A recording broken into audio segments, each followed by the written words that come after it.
बिस्मिल्लाहिर्रहमानिर्रहीम। अस्सलाम वालेकुम नाजरीन, मैं हूं अब्दुल राफ़े, देख रहे हैं आप 51 न्यूज़। नाजरीन, आज हम गुफ्तगू करने जा रहे हैं पाकिस्तान और न्यूजीलैंड के ख़िलाफ़ जो सीरीज़ खेली जाएगी वाइट बॉल की, जिसके अंदर वनडे मैचेस और T20 मैचेस खेले जाएंगे। मैं आपको बताता चलूँ कि ये जो सीरीज़ है, ये सीरीज़ 5 T20 और 5 वनडे मैचेस पर मबनी है। और इस सीरीज़ के हवाले से अगर हम फर्दर गुफ्तगू करते चलें तो पाकिस्तान के 3 सेंटर्स में खेली जाएगी। इब्तदाई तौर पे इस सीरीज़ का आगाज़ लाहौर से होगा, जहाँ पे गद्दाफ़ी स्टेडियम में 3 T20 इंटरनेशनल्स खेले जाएंगे। जिसके बाद ये सीरीज़ यहाँ रावलपिंडी इस्लामाबाद आएगी, जहाँ पे पिंडी क्रिकेट स्टेडियम में पाकिस्तान और न्यूजीलैंड की टीम को पहले तो 2 T20 मैचेस और फिर उसके बाद 2 एक रोज़ा बैनुल अक़वामी मैचेस यहाँ रावलपिंडी खेलने हैं। जिसके बाद न्यूजीलैंड और पाकिस्तान की टीम कराची का रुख करेगी, जहाँ पर नेशनल बैंक स्पोर्ट्स अरीना के मैदान पर इनको दोनों टीमों को 3 जो हैं वो एक रोज़ा इंटरनेशनल मैचेस खेलने हैं। नाजरीन, अगर हम इस सीरीज़ के हवाले से बात बताते चलें आपको, तो वो सबसे इम्पॉर्टेंट बात यह है कि इब्तदाई तौर पर हमने देखा था कि इस सीरीज़ के शेड्यूल में कुछ रद्द-ओ-बदल हुई है और पाकिस्तान की जो ये सीरीज़ है, इस सीरीज़ के अंदर रावलपिंडी के जो मैदान है उसको एक इजाफी मैच मिल चुका है।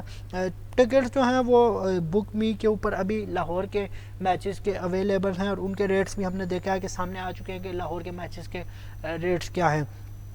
गुज़िश्ता दिन जो सबसे इम्पॉर्टेंट जो अपडेट है वो मैं आपको देता चलूँ कि जो ये गुज़िश्ता दिन की अपडेट है, अफ्तारी से चंद ही देर के बाद हमने देखा कि पाकिस्तान क्रिकेट बोर्ड की जानिब से जो दोनों सीरीज़ हैं, एक रोज़ा जो बैनुल अक़वामी सीरीज़ है और जो T20 सीरीज़ है, उसके लिए स्क्वाड अनाउंस किया गया। इब्तदाई तौर पे मैं अगर आपको स्क्वाड बताता चलूँ तो कप्तान बाबर आजम हैं T20 के स्क्वाड के अंदर, और शादाब खान उनकी नायब की क़ियादत के फ़राइज़ सर अंजाम देते हुए दिखाई देंगे। बड़ी क्या सराहियाँ चल रही थी कि बाबर आजम और शादाब खान के हवाले से कि शादाब को ऐन मुमकिन है कि इस सीरीज़ में रेस्ट करा दी जाएगी या फिर जो शादाब हैं इनको ड्रॉप कर दिया जाएगा इस सीरीज़ से, और जो इनकी वाइस कैप्टनसी है ये भी हटा ली जाएगी। लेकिन ये महज क्या सराहियाँ थी और हकीकत में इस चीज़ का कोई जो है वो जो इम्प्लीमेंटेशन होती हुई दिखाई नहीं दी। इसके साथ साथ फर्दर टीम में फ़हीम अशरफ मौजूद हैं, जिनका गुज़िश्ता सीरीज़ में कम बैक हुआ।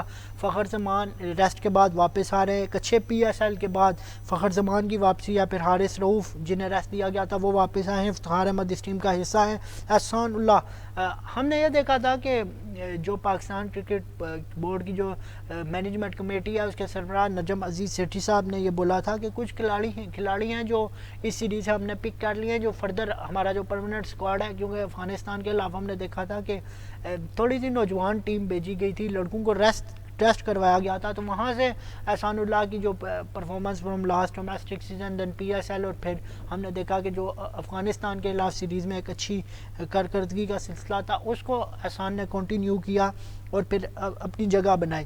फिर इमाद वसीम इस टीम का हिस्सा है, मोहम्मद हारिस हिस्सा है, मोहम्मद नवाज़, मोहम्मद रिजवान, नसीम शाह और सैम अयूब बाएं हाथ से बैटिंग करते हैं। गुज़िश्ता जो हमने देखा था सीरीज़ के आखिरी मैच में अफ़गानिस्तान के खिलाफ 50 तो नहीं कर सके थे, लेकिन जो है वो लेट 40s में आउट हुए, लेकिन एक बड़ी शानदार इनिंग खेली और जो डोमेस्टिक का एक लॉन्गर रन वो परफॉर्मेंसेस का सिलसिला था उसको कंटिन्यू करते हुए सैम अयूब इस टीम में जगह बनाने में कामयाब रहे। शहनशाह अफरीदी की वापसी होगी। शान मसूद, जिनके हवाले से सोशल मीडिया के ऊपर तो बड़ी बातें चल रही हैं कि शान को इस टीम का हिस्सा नहीं होना चाहिए था, लेकिन अगर हम शान की बात करते चलें तो शान ने जो पाकिस्तान ने वर्ल्ड कप खेला था उसमें पाकिस्तान की जानिब से बड़ी शानदार कारकर्दगी का मुजाहरा किया। फिर PSL में भी मोरलेस 300+ रन किए।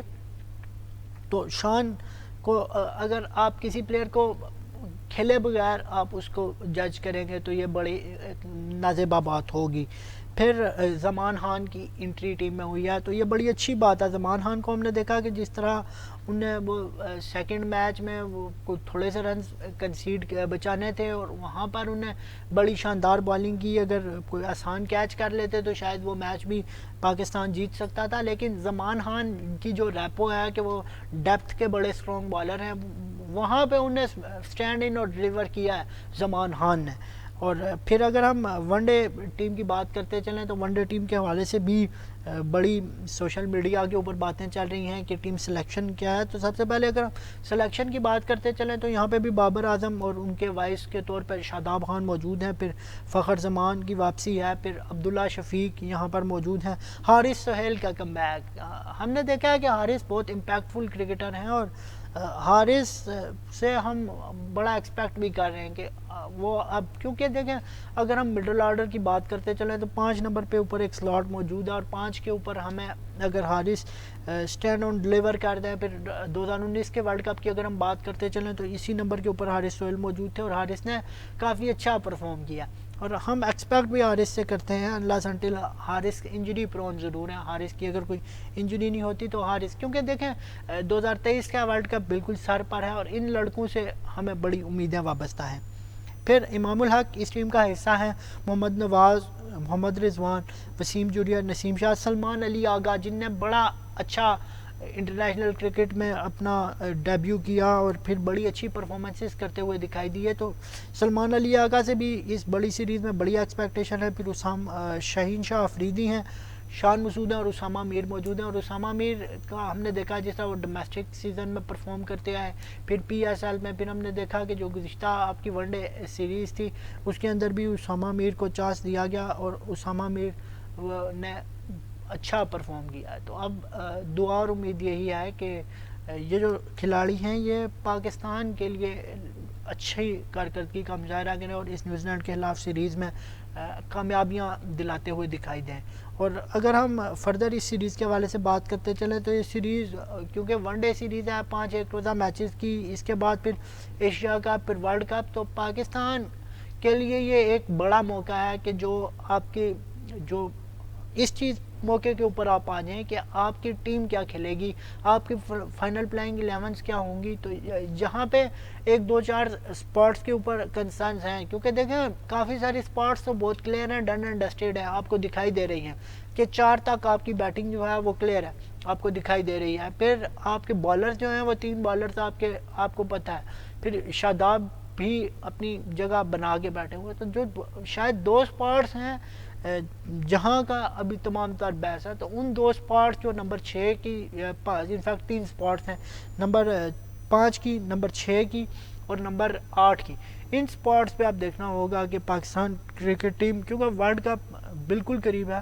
تو کیا ان اسپاٹس کے حوالے سے پاکستان آئیڈینٹیفائی پلیئرس کو کر پاتا ہے کہ نہیں. دعا اور امید یہی ہے کہ پاکستان اور پاکستان سے جڑی تمام تر چیزیں ترقی کی راہ پر گامزن ہوں. اپنے میزبان عبدالرافع کو دیجیے اجازت. اللہ.